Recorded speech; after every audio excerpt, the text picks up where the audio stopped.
السلام علیکم ورحمۃ اللہ وبرکاتہ. الحمد للہ وحدہ والصلاة والسلام علی من لا نبی بعدہ وعلی آلہ واصحابہ اجمعین اما بعد. آج میں آپ کے سامنے ایک بہت اہم بات کرنے آیا ہوں اور یہ بتانے آیا ہوں کہ آپ اپنے ایمان کی حفاظت کریں اور کیسے کریں اس کا بھی کچھ طریقہ بتاؤں گا.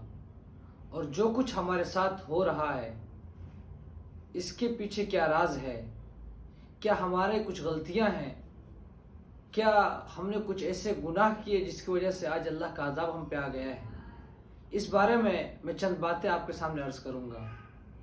اور ویڈیو شروع کرنے سے پہلے میں آپ سے بتا دینا چاہتا ہوں کہ اگر آپ اس ویڈیو کو بیچ میں سکپ کرنے والے ہیں تو آپ ابھی اس ویڈیو کو چھوڑ کے جا سکتے ہیں، ورنہ آپ اس ویڈیو کو پورا دیکھیں. تو چلیے ویڈیو کی طرف چلتے ہیں. آج جو کچھ مسلمانوں کے ساتھ ہو رہا ہے اس سے ہم بخوبی واقف ہیں. مسلمانوں کے ایمان پہ حملہ، مسلمانوں کی مسجدوں پہ حملہ، مسلمانوں پر ظلم زیادتی، یہ دن بدن کی خبریں بنتی جا رہی ہیں.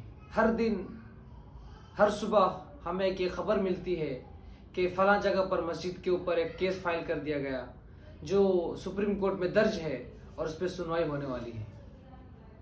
یہ ہر دن کا نیوز بن چکا ہے.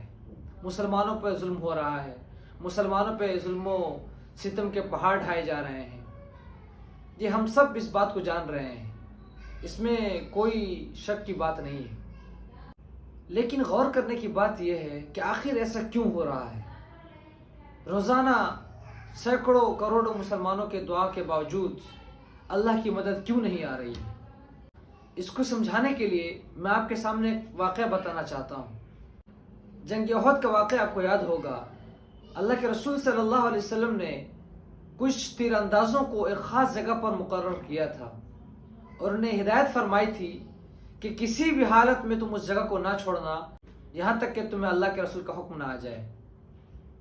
لیکن ہوا یوں کہ ان صحابی نے جب دیکھا کہ دشمن میدان جنگ چھوڑ کر فرار ہو رہا ہے، جنگ کے میدان سے بھاگ رہا ہے اور مسلمان ان کو گرفتار کرنے اور مال غنیمت جمع کرنے میں مشغول ہیں، تو انہوں نے یہ سمجھا کہ جنگ ختم ہو گئی، مسلمان جنگ جیت گئے اور وہ اپنی جگہ کو چھوڑ دیے اور وہ چلے آئے ان مسلمانوں کا ساتھ دینے، مال غنیمت کو جمع کرنے میں.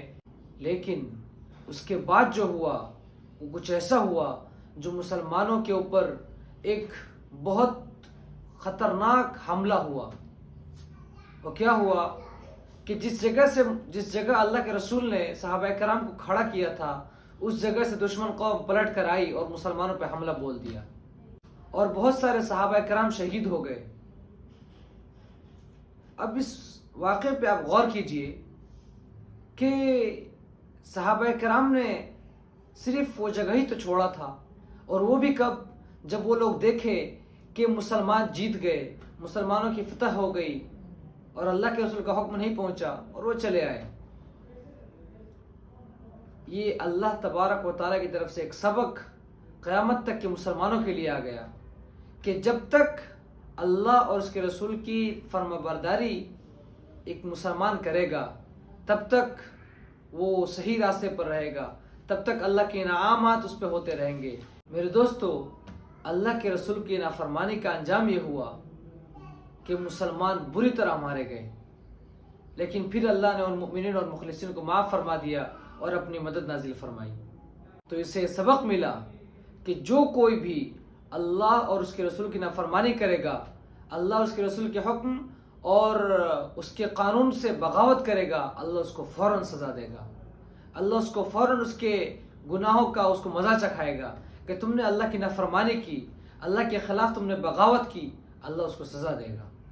اب آپ سوچئے، اللہ نے تو ہمیں نماز قائم کرنے کا حکم دیا تھا، اللہ کے رسول نے تو ہمیں مسجد آباد کرنے کا حکم دیا تھا. کیا ہم ان حکموں کی پاسداری کر رہے ہیں؟ کیا اللہ اور اس کے رسول کی فرما برداری کر رہے ہیں؟